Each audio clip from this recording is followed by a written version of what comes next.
증여와 상속세를 내지 말고 최소한의 사회적 역할을 거친 후 당당하게 사용하자는 것이다. 이것은 규제가 아니라 탈출구이다. 일정 기간을 사회적 창구에 예치하여 그 금액만큼의 세액을 면제하는 제도이다. 돈이 세상에 나오다. 3-2 증여세, 상속세. 내가 가진 것을 내가 쓰고 남은 것은 가족과 함께 사용을 한다. 내가 가진 돈을 남에게 쓰라고 주는 사람은 아마도 없을 것이다. 부모의 입장에서는 자식에게 물려주는 것은 어쩌면 당연한 것이다. 부모의 자본은 자신이 벌어들인 돈이 아니기 때문에 사회적인 편차를 줄인다는 명목하에 강제로 세금을 물리고 있다. 우린 여기서 누가 맞다 틀리다로 싸우지 말자. 우리가 모두가 이로운 방법을 찾아야 한다. 누구나 내기 싫어하는 돈을 국가와 사회적으로 어떻게 하면 서로 이롭게 할지 그것만 생각하자. 그것이 목표이다. 당신에게 묻겠다. 이 두 가지 세금을 내지 않는 방법이 있는데도 당신은 내겠는가? 우리는 이미 특례 조항을 통하여 면제받는 방법을 만들어 놓았다. 이런 특례는 모두 사라져야 동일한 운영이 가능하다. 증여와 상속세를 내지 말고 최소한의 사회적 역할을 거친 후 당당하게 사용하자는 것이다. 이것은 규제가 아니라 탈출구이다. 일정 기간을 사회적 창구에 예치하여 그 금액만큼의 세액을 면제하는 제도이다. 100억을 증여나 상속해야 할 세율이 50%라면 50억을 5년간 예치하고 5년 후에 50억을 돌려받고 100억에 대한 증여와 상속세를 면제하는 제도이다. 그 자금은 산업시설과 도시계획시설에 사용될 것이며 해당 도시계획이 토지 입찰에 우선적으로 자격을 부여한다면 사업하는 사람들에게는 희소식이 될 것이다. 돈은 이처럼 지속적으로 돌아가는 시스템이 구축되어야 한다. 다시 말한다. 돈이 모이는 곳에 돈이 돌고 돈이 도는 곳에 돈이 모이는 것이다.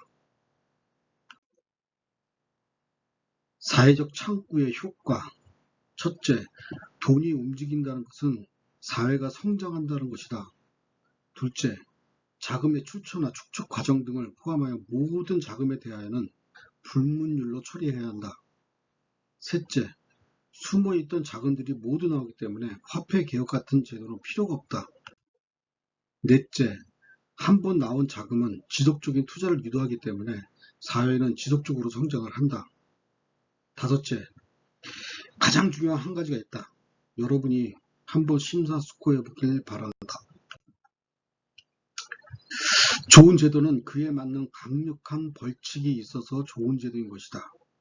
변칙적인 모든 방법을 불가하게 만들고 이를 어길 시에는 모든 재산의 몰수등과 같은 강력한 벌칙이 함께 해야 한다. 이것도 불만인 사람은 돈을 가질 자격이 없다. 기업은 그곳에서 일하는 모든 사람이 사회생활을 하면서 국가를 움직이는 생명줄 같은 곳이다. 자본은 언제든지 변하고 사라질 수 있지만 기업은 좀처럼 변하지가 않는다. 하나의 기업을 유치하기 위하여 별의별 방법을 다 동원한다. 기존에 있던 기업이 상속세 따위에 흔들린다는 것은 말도 안 되는 일이다. 기업이 사회와 국가에 이익이 되는 역할을 제대로 하는지만 보면 된다. 기업이나 사람이나 성장을 원한다. 기업이 성장이 바로 투자인 것이다. 기업은 오로지 성장을 위한 행보가 이루어져야만 기업의 무조건적인 성장을 돕는 제도가 좋은 제도인 것이다. 개인의 증여, 상속세와는 다르다. 투자를 통한 인원 고용으로 상속세의 면제를 시켜줘야 한다. 그 면세는 또 다른 투자를 하게 만들 것이다. 기업의 지속적인 투자를 가능하게 하며 기업의 성장은 곧 국가의 성장이 될 것이다. 기업이 사회와 국가에 이익이 되는 역할을 제대로 하는지만 보면 된다.